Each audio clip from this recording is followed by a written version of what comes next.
Okay guys, isang napakagandang araw na naman sa inyo. Ayan, so ngayong araw na to, dito sa Usapang Business. Ayan, so pag-usapan natin, saan ba mas magandang ilagay ang pera para ito ay mabilis kumita ngayong 2026? Ito, pag-usapan natin, apartment versus pag-ibig MP2. Ayan, so ibig sabihin, risky versus safe na pag-invest ng pera mo. Ayan. So ito na mga katropa, puhunan sa apartment versus MP2 savings, real talk sa passive income dito sa Pilipinas mga katropa. So ngayong araw na to, pag-usapan natin kung mayroon kang 1 million o balak mag-ipon ng malaking puhunan, ang tanong mga katropa is, ipapagawa ko ba ito ng apartment o ihuhulog ko na lang sa Pag-ibig MP2 program? Sa video na to, gagawa tayo ng ultimate showdown mga katropa. Hihimayin natin ang puhunan, ang monthly na kita at ang sakit sa ulo na hindi sinasabi ng iba.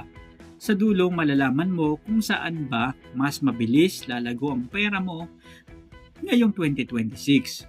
Spoiler alert lang mga katropa, ang sagot ay nakadepende sa energy ng level mo.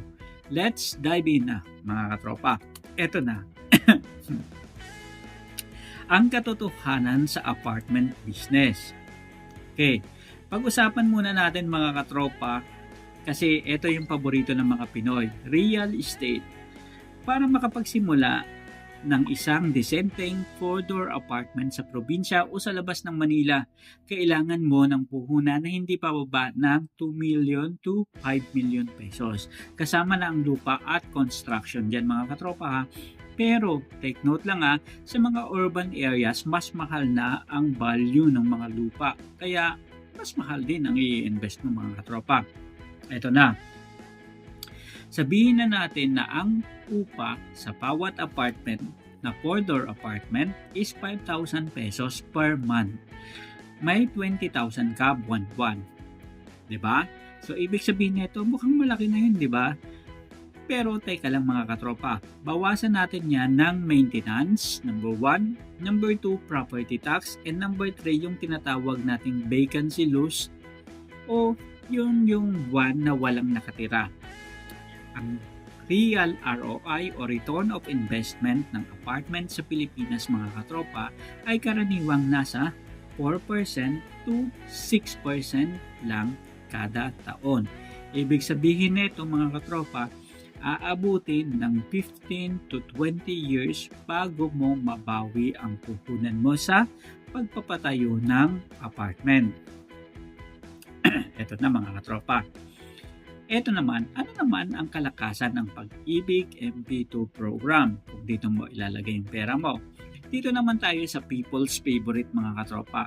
Ang Pag-ibig MP2 program kasi ito is safe na pag-i-invest ng pera. Ibig sabihin kasi pinapatakbo ito ng gobyerno at hindi pwedeng malugi ang Pag-ibig Fund kasi nandyan yung pera ng mga Pilipino na nagtatrabaho, working individuals mga katropa, kaya back up yan ng government natin. Now, bakit ito yung vlogger's choice mga katropa at laging trending itong MP2 program? Simple lang naman mga katropa kasi ito ay tax-free ang kita at government guaranteed ang capital mo mga katropa. Ibig sabihin hindi pwedeng bankrupt ito tulad ng SSS at GSIS kasi Pag-ibig Fund ito mga katropa. Na pag-usapan natin ang kita. Noong nakaraang taon mga katropa, naglalaro ang dividend rate sa 6 to 7%. Ibig sabihin, kung ilalagay mo ang 1 million mo rito sa loob ng 5 taon mga katropa, ang pera mo ay magiging 1.3 hanggang 1.4 million dahil sa compounding interest. Wala kang kailangang pinturahan, wala kang kailangang singilin na nangungupahan at higit sa lahat mga katropa, wala kang babayarang tax sa kikitain ng pera mo. Ito ang definition mga katropa ng true passive income. Ito na mga katropa, side by side natin, apartment versus MP2 Pag-ibig. Diba? Kung nilagay mo yung pera mo sa apartment business o nilagay mo sa Pag-ibig MP2 program para wala kang sakit sa ulo na maniningil-ningil ka pa ng paupa, diba? So, eto na mga katropa. Pagdating sa effort, number 1, sa apartment is high, mataas. And yung may repair ka, may sisingilin ka, may singilan portion. And sa Pag-ibig naman mga katropa is 0, hulog lang. Ayan. Sa liquidity naman mga katropa is sa apartment, mahirap ibenta agad. Ayan. Sa Pag-ibig naman, may lock-in period na 5 years. Madaling ibenta mga katropa ang apartment basta kumpleto yung title and sa urban areas ha. Pero kung sa probinsya ka, medyo mahirap yan mga katropa dahil it will take time bago mo ito maibenta. And kung agaran mo naman itong ibibenta, yung apartment mo is maibibenta mo to sa medyo mababang price, hindi dun sa price na talagang inaasahan mo na mataas na mataas. Now, number 3, pagdating ng risk factor naman is yung apartment pwedeng ma-damage at pwedeng magkaroon ng bad tenants na pwedeng masira agad yung apartment mo. Ma-damage sa mga calamities, bagyo at kung ano-ano pa. While sa Pag-ibig Fund naman, ang risk dito is very low.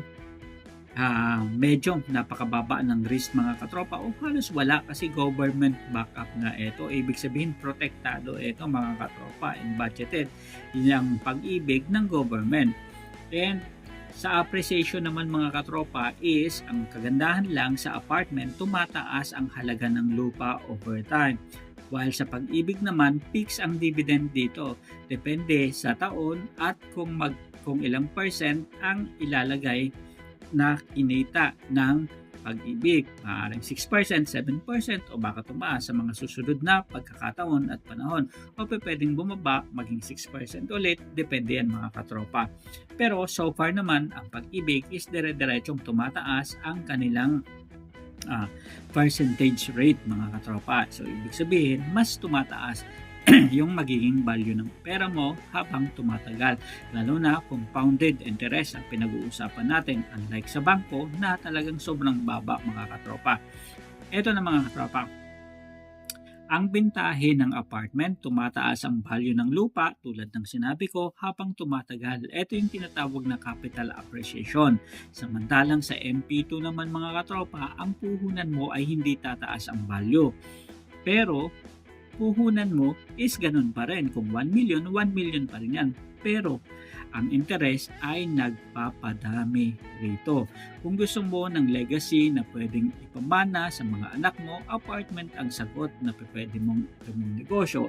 Pero kung gusto mo ng peace of mind at siguradong kita na walang ginagawa, MP2 is the king. Ibig sabihin, safe yung pera mo mga katropa. Now, eto na. So, saan ba mas magandang ilagay ang pera ko ngayong 2026? Kung ang goal mo mga katropa ay cash flow na walang stress, simulan mo muna sa MP2. Gamitin mo ang kikitain mo ron para unti-unting makapag-ipon para sa lupa na iyong dream and apartment na itatayo.